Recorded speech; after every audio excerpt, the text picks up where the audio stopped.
Hello everyone, welcome back to my YouTube channel. I am Pravidya and today we will start the class 11 series of accountancy and this is the chapter number 1. So chapter number 1 में हम सबसे पहले क्या study करने वाले हैं, accounting क्या होता है। क्लास 11 के लिए कॉमर्स एक बहुत ही ज्यादा नया सब्जेक्ट है जिसमें उनको किसी भी एक छोटी टर्म का मतलब नहीं समझ में आता कि उस छोटी सी टर्म का मतलब क्या होता है। तो मैं आपको बहुत ही आसान तरीके से उन सभी टॉपिक्स को क्लियर करूंगी। एंड तक जरूर बने रहना वीडियो के, क्योंकि ताकि आपको हर एक टॉपिक का हर एक छोटा छोटा पार्ट बिल्कुल अच्छी तरह से क्लियर हो सके। तो हम वीडियो को स्टार्ट करते हैं। अकाउंटिंग क्या होती है? Accounting is a art of recording, classifying and summarising in a significant manner. Accounting क्या है? एक आर्ट है। आर्ट मतलब एक कला है। किस चीज की आर्ट है ये? रिकॉर्ड करने की, क्लासिफाई करना क्या होता है? जब आप एक जैसे डाटा को एक जैसे कॉलम में क्लासिफाई कर देते हो। सपोज एक है नेम, क्लास, रोल नंबर। अब मैंने क्या किया, जितने भी नेम्स हैं स्टूडेंट के वो मैंने नेम के अंदर ट्रांसफर कर दिए, जितने भी रोल नंबर्स हैं वो मैंने रोल नंबर के अंदर ट्रांसफर कर दिए, जितने भी क्लासेस हैं वो मैंने क्लासेस के अंदर ट्रांसफर कर दिए। दैट मीन्स कि ये मैंने क्या किया, क्लासिफाई, एक जैसी नेचर के ट्रांजेक्शन को एक टेबल के अंदर मैंने उसको ट्रांसफर कर दिया। तो अकाउंटिंग क्या है? एक आर्ट है रिकॉर्ड करने का, क्लासिफाई करने का एंड समराइज करना। अब मुझे अगर कोई चीज निकालनी हो, देन आई नो कि मेरा जितना भी कैश, सपोज कैश का जितना भी मेरा बैलेंस है वो मैंने कैश के अंदर डाल दिया। तो अगर मुझे जानना हो कभी भी कि मेरे पास कितना कैश पड़ा है या मैंने कितनी कैश से रिलेटेड ट्रांजेक्शन्स की हैं, मतलब कितना कैश लिया है या कितना कैश दिया है, तो मैं कहाँ जाऊंगी? सिर्फ कैश अकाउंट में चले जाऊंगी और वहां जाके मैं चेक कर लूंगी। दैट मीन्स हर चीज को समराइज करना, उसको देखना कि हमने क्या किया है, कितना नहीं किया, वो सब कुछ इन अ सिग्निफिकेंट मैनर, एक सही तरीके में, एक सही मायने में, ठीक है, and in terms of money. और ये जितनी भी अकाउंट्स की ट्रांजेक्शन्स होती हैं ये सभी सारी की सारी किसमें होती हैं? मनी की फॉर्म में होती हैं, ठीक है ना। कोई भी ट्रांजेक्शन जो मनी की फॉर्म में नहीं है वो आप नहीं कर सकते।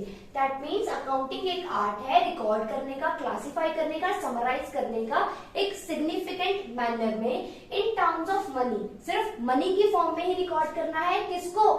ट्रांजेक्शन्स को और इवेंट्स को, यानी कि जो भी आप लेन देन कर रहे हो उन सब चीजों को, विच आर, जो कि in part at least of financial character, जो किसका पार्ट है?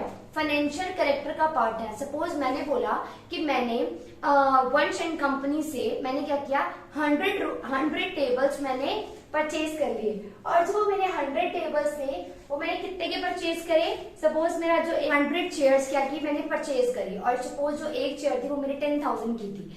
तो मेरे पास जितनी भी ट्रांजेक्शन्स हुई हैं 10,000 के अमाउंट से रिलेटेड, वो मैं अपने इवेंट्स में रिकॉर्ड करूंगी, अपनी बुक्स में रिकॉर्ड करूंगी। मैं ये रिकॉर्ड नहीं करूंगी वो चेयर कितनी मजबूत है या कितनी हल्की है। That means only financial character की ट्रांजेक्शन से रिकॉर्ड होंगी एंड इंटरप्रेटिंग द रिजल्ट्स देयरऑफ। और मुझे लास्ट में क्या करना है?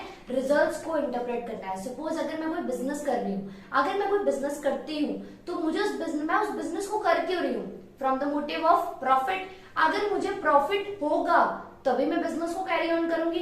But how to I get to know about that कि मुझे प्रॉफिट हुआ है या नहीं, वो कैसे निकालेंगे हम? रिजल्ट्स को इंटरप्रेट करके, यानी कि रिजल्ट्स को देख के कि मैंने कितना सामान खरीदा और कितने में उसको बेचा और मुझे कितना प्रॉफिट हुआ, कितना लॉस हुआ, ये सब हम क्या करेंगे?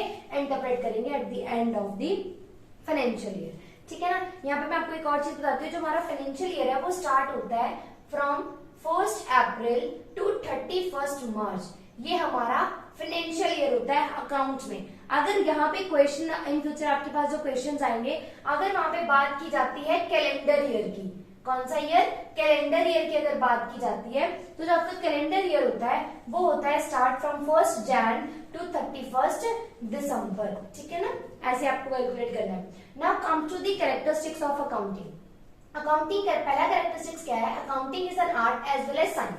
अकाउंटिंग एक आर्ट भी है और एक साइंस भी है। सबसे पहले आर्ट का मतलब क्या होता है? कला, यानी कि आपको अपनी इनोवेटिव चीजें आपको उसमें डालनी होती हैं। जब आप अकाउंट्स प्रिपेयर करते हो तो आप बहुत अच्छे अच्छे अकाउंट्स यानी कि एक अच्छे तरीके में प्रिपेयर करते हो, अपने उसमें कला डालते हो।